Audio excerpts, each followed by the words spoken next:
Hello, I'm Jim Brown with a little amateur video about my old Searunner Trimaran Scrimshaw. I've had the boat for a long time, built her 33 years ago. I've had plenty of time to monkey around with her gadgets and gillhickeys, and many of her features have been of interest to other sailors, particularly things like her cockpit awning and dodger system and how that integrates with the rest of the boat, her outboard motor bracket and her outboard kick-up rudder. Also, many features of her interiors and her fittings, her outfitting and controls. So I'll try to detail much of that and hope that it'll be of interest to someone down the line as part of our VACA project to preserve multi-hull history. I think it's time to record something of the logic and the love that has gone into creating this oldie but goodie woody Scrimshaw. Here we go. First, let's have a look at Scrimshaw's cockpit dodger and awning combination. There's a view of the cockpit in the wide open condition. Of course, she can be sailed with nothing in the way. There's the dodger. Looks normal enough, eh? But let's just say you're sailing in rain or spray and you're coming into crowded waters and you really need to see where you're going. You can just grab that thing and push on it, and the next thing you know, you've got 360-degree visibility. You're wide open. Of course, when the dodger is down, the dog can sleep on it. But the big thing is that you've got moving air in the cockpit while having dinner. And of course, sailing under the awning with the dodger down is really delightful on a mild day. And you can really see where you're going. My navigation is totally shot. The top of the dodger has to clear the boom by enough room to allow the awning to fly in that clearance eventually. And the dodger zips onto its hoop frame, the usual hoop-on-hoop dodger frame, but the whole thing is spring-loaded. Now, the really unique feature of the dodger, of course, is this through-deck block with the bungee inside and the bungee that leads up to fasten to the dodger in this position. The bungee just hooks into that piece of blue nylon webbing that fastens to the hoop by way of a hose clamp. And the side of the dodger just wraps over the bungee with a Velcro flap. But here's the bungee coming out of this deck block, and it has to go all the way forward to here in order for the dodger to fold down. So that's a lot of scope in the bungee. And that's why it has to go down under the deck and forward up into the forward cabin, some 6 feet forward of the deck block, in order to provide enough scope in the bungee. And this is a little coaming that gets fastened around the bottom of the dodger, and it goes right behind the mast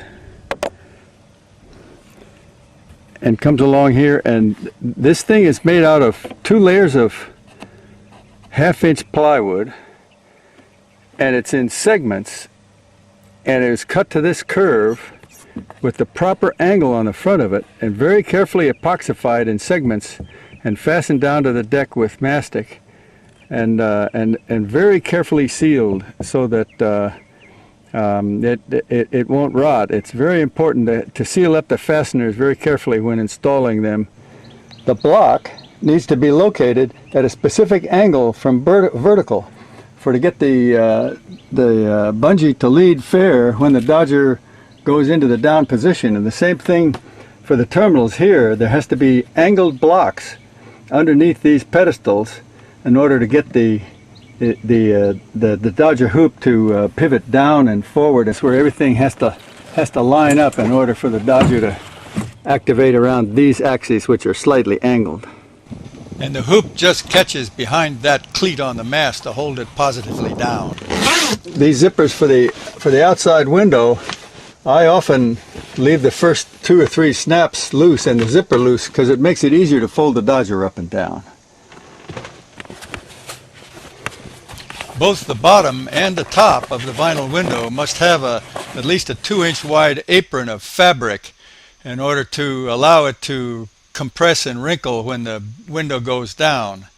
And here's the forward hatch flap. Notice that it has a weighted foot and a batten and a plastic pipe across the top. And that thing is very useful when maintaining privacy in the forward cabin.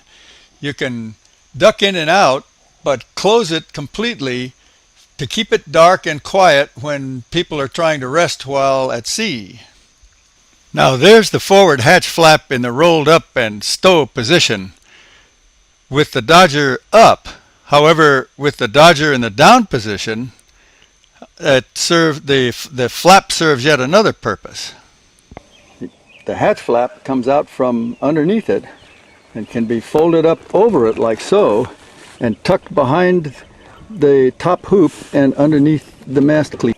So there the Dodger is in the stow down position, covered and protected by the hatch flap so that coming and going through the hatch does not damage the isinglass. The first line of defense for the cockpit in the event that one does not have a Dodger is the after hatch flap. That thing can be used to close the opening quickly and allow one to duck in and out even if spray is flying from the windward quarter. If you don't have a Dodger, that spray will jump right down the hatch and into the main accommodation. Now this is the after hatch flap, but it's much like the forward one. It's got a piece of aluminum rod. I think it's 3/4 inch aluminum rod in the foot hem. There's some rubber padding wrapped around the ends of the rod so that it doesn't clunk when you drop it down onto the bulkhead. And it normally absolves one of contending with the drop boards. So the drop boards are still necessary, but only in storm conditions or when you want to lock the boat up. At sea in heavy weather, you may want to put in the bottom drop board, but you can still get in and out of the hatch flap. There we are with the after flap rolled up and the hatch open. And of course, the second line of defense is the pop-up Dodger itself.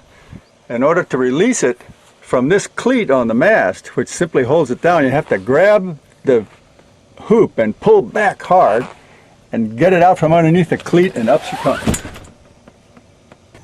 Now the head sail furling line comes through the front of the Dodger by way of this reinforced opening, snubs around this winch, passes through this cam action cleat, and furthermore comes down into the cockpit bin to make up around that horn type cleat. That's critical. That'll make darn certain that the head sail will never come unfurled on you when you don't want it to.